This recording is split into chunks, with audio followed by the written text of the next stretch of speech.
the same hour I looked up at him. Then he said, "The God of our fathers has chosen you that you should know his will and see the just one and hear the voice of his mouth.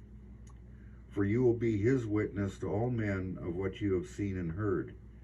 And now why are you waiting? Arise and be baptized, wash away your sins, calling on the name of the Lord." Now it happened when I returned to Jerusalem and was praying in the temple that I was in a trance, and saw him saying to me, "Make haste and get out of Jerusalem quickly, and they will not receive your testimony concerning me." So I said, "Lord, they know that in every synagogue I imprisoned and beat those who believed on you. And when the blood of your martyr Stephen was shed, I also was standing by, consenting to his death and guarding the clothes of those who were killing him." Then he said to me, "Depart, for I will send you far from here to the Gentiles." And they listened to him until this word, and then they raised their voices and said, "Away with such a fellow from the earth, for he is not fit to live." Then, as they cried out and tore off their clothes and threw dust into the air, the commander ordered him to be brought back into the barracks and said that he should be examined under scourging, so that they might know why they shouted so against him. And as they bound him with thongs, Paul said to the centurion who stood by, "Is it lawful for you to scourge a man who is a Roman and uncondemned?" When the centurion heard that, he went and told the commander, saying, "Take care what you do, for this man is a Roman." Then the commander came and said to him, "Tell me, are you a Roman?" He said, "Yes."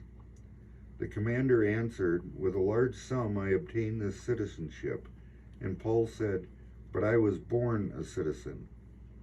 Then immediately those who were about to examine him withdrew from him, and the commander was also afraid after he found out he was a Roman, and because he had bound him.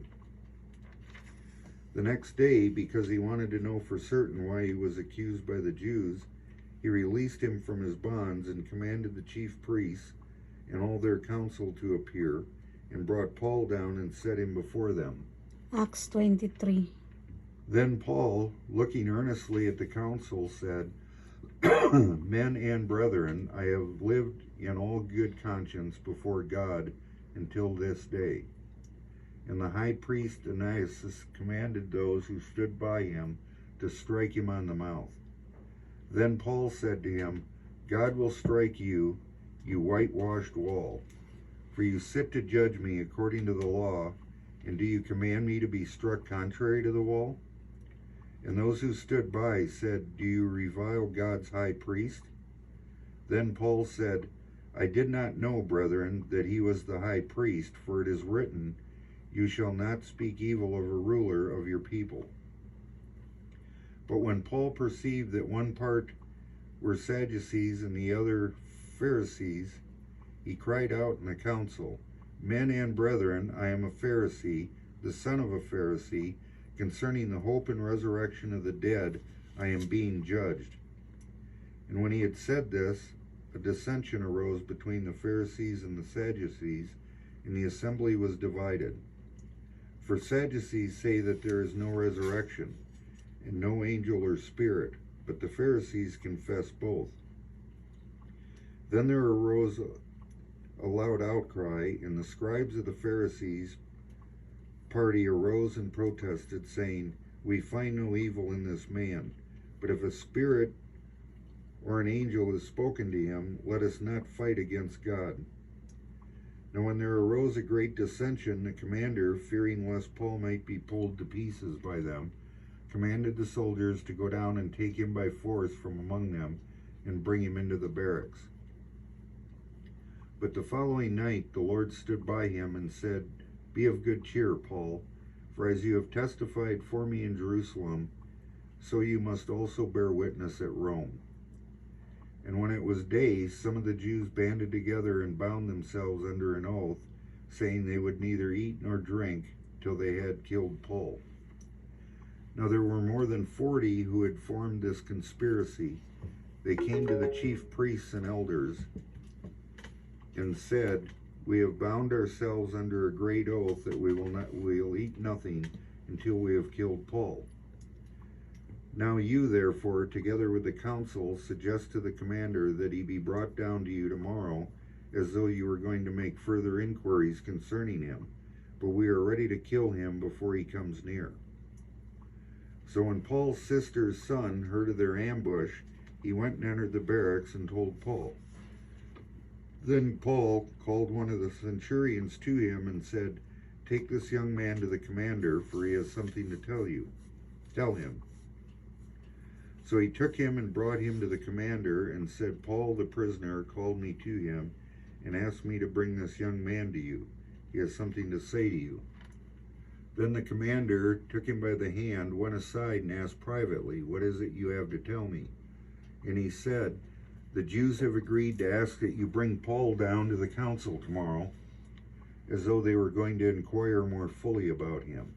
But do not yield to them, for more than 40 of them lie in wait for him, men who have bound themselves by an oath that they will neither eat nor drink till they have killed him. And now they are ready, waiting for the promise from you. So the commander let the young man depart and commanded him, Tell no one that you have revealed these things to me. And he called for 2 centurions, saying, Prepare 200 soldiers, 70 horsemen, and 200 spearmen to go to Caesarea at the 3rd hour of the night, and provide mounts to set Paul on and bring him safely to Felix the governor. And he wrote a letter in the following matter: Claudius Lysias, to the most excellent governor Felix, greetings. This man was seized by the Jews and was about to be killed by them. Coming with the troops, I rescued him, having learned that he was a Roman. And when I wanted to know the reason they accused him, I brought him before their council. I found out that he was accused concerning questions of their law, but had nothing charged against him deserving of death or chains. And when it was told me that the Jews lay in wait for the man, I sent him immediately to you, and also commanded his accusers to state before you the charges against him. Farewell. Then the soldiers, as they were commanded, took Paul and brought him by night to Antipatris. The next day they left the horsemen to go on with him and returned to the barracks. When they came to Caesarea and had delivered the letter to the governor, they also presented Paul to him. And when the governor had read it, he asked what province he was from. And when he understood that he was from Sicilia, he said, I will hear you when your accusers have also have come. And he commanded him to be kept in Herod's praetorium. Chapter 24 of Acts. That's good.